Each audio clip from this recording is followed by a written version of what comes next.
ایک سوال میں آپ سے پوچھتا ہوں، آج رمضان میں یہ بہت ضروری ہے کیونکہ رمضان ہونے کے بعد بھی سب کو پتا ہے کہ چاند دکھتے ہی اللہ شیطانوں کو قید کر لیتا ہے، یہ سب کو پتا ہے۔ حدیث پاک میں بھی سرکش جنات اور شیطان دونوں قید ہو جاتے ہیں، ان کو قید کر دیا جاتا ہے، جب تک چاند نہیں دکھے گا یہ نہیں آئیں گے۔ لیکن جو 11 مہینے ہم بلیم ڈالتے تھے شیطان پر کہ ہم سے برائیاں ہو گئی، گناہ ہو گئی، کیوں؟ ارے شیطان ایسا کرا دیا، شیطان ویسا کرا دیا۔ اب رمضان میں کون کرا رہا؟ السلام علیکم، حاضر ہوں ایک اندر ریئیکشن ویڈیو کے ساتھ، اور آج کا جو ریئیکشن ویڈیو ہونے والا ہے اس میں ہم لوگ دیکھنے والے ہیں کہ جیسے ابھی رمضان چل رہا ہے، اور ہم سب جانتے ہیں کہ رمضان میں جو ہے اللہ تعالیٰ شیطان کو قید کر لیتے ہیں۔ شیطان کو قید کرنے کے باوجود بھی ہم سے گناہ کیوں ہوتے ہیں؟ تو بہت ہی اچھا ویڈیو ہے، تو آئیے ویڈیو۔ ایک سوال میں آپ سے پوچھتا ہوں، آج رمضان میں یہ بہت ضروری ہے کیونکہ رمضان ہونے کے بعد بھی سب کو پتا ہے کہ چاند دکھتے ہی اللہ شیطانوں کو قید کر لیتا ہے، یہ سب کو پتا ہے۔ حدیث پاک میں بھی سرکش جنات اور شیطان دونوں قید ہو جاتے ہیں، ان کو قید کر دیا جاتا ہے، جب تک چاند نہیں دکھے گا یہ نہیں آئیں گے۔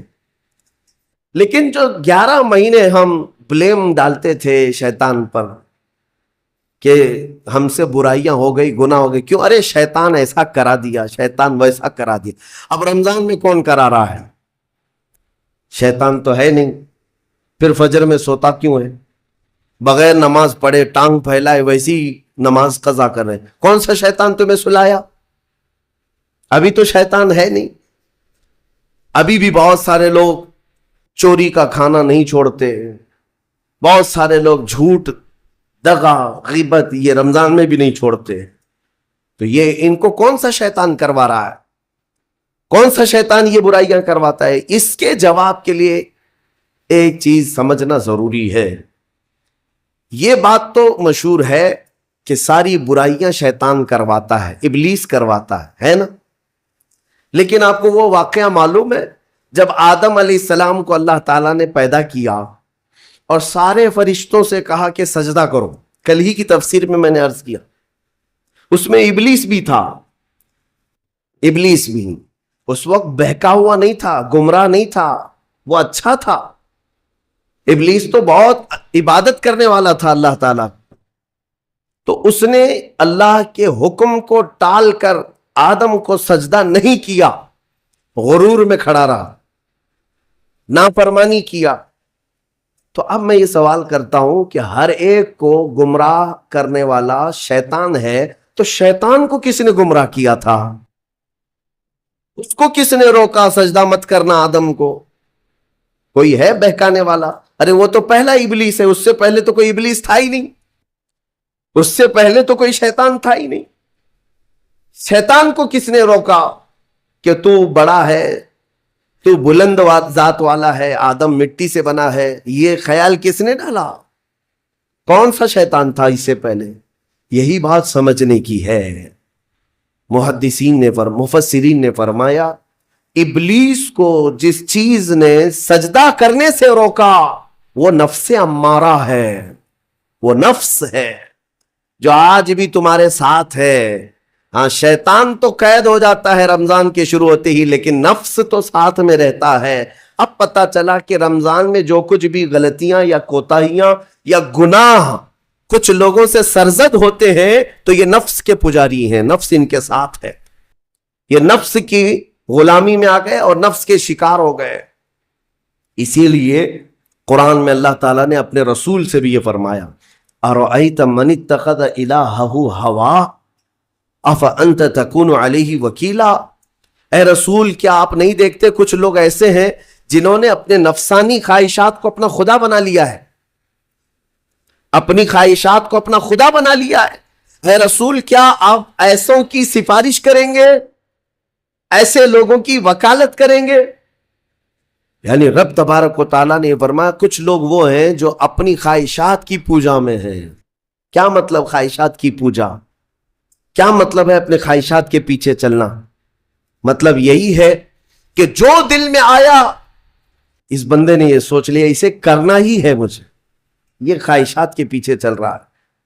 ہاں تمہیں آرام کی فکر ہوئی, تم نے خدا کے فرمان کو ٹال دیا لیکن اپنی نفس کی سن لیا. اللہ تبارک و تعالیٰ کا حکم کچھ اور ہے لیکن تمہاری طبیعت کچھ اور چاہ رہی ہے.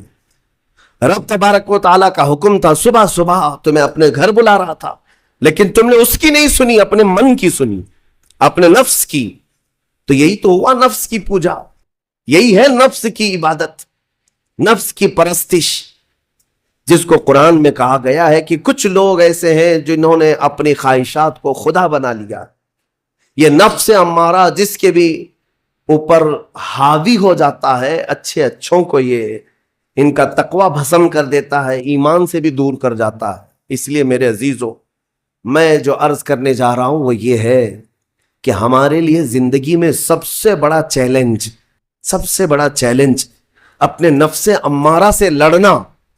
آپ کو پتا ہے رسول پاک صلی اللہ تعالی علیہ وسلم ایک جہاد سے جب واپس مدینے تشریف لا رہے تھے, وہ جہاد بہت سخت تھا, صحابہ زخمی تھے, بہت گھمسان کی لڑائی ہوئی تھی, لیکن جب واپس مدینے آ رہے تھے تو میرے آقا نے ایک جملہ فرمایا تھا, رجعنا من الجہاد الاصغر الى الجہاد الاکبر.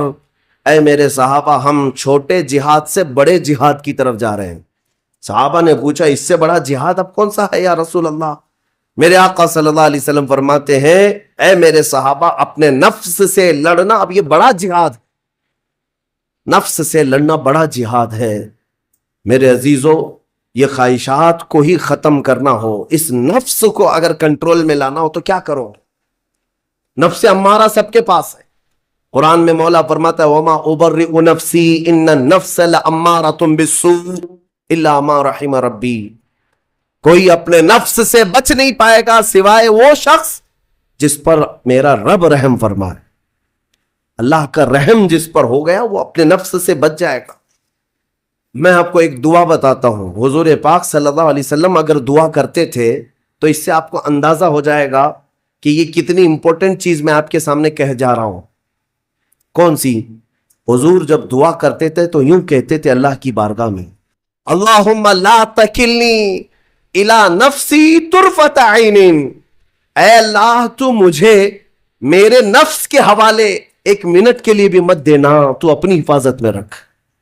حضور جب یہ دعا کرتے تھے کہ مجھے میرے نفس کے حوالے ایک منٹ کے لیے, طرفۃ عین کہتے ہیں پلک جھپکنے کے برابر, اتنے ٹائم کے لیے بھی اے اللہ تو مجھے میرے نفس کے حوالے مت کرنا, تو اپنی حفاظت میں رکھ. سید الانبیاء جب یہ دعا کرتے ہیں تو اندازہ کرو اے مومنو, نفس کی تباہ کاریاں کیا کیا ہیں. یہ کتنوں کو ہلاک کر دیتا ہے, کتنوں کا عمل ضائع کرتا ہے, کتنوں کا ایمان ختم کرتا ہے.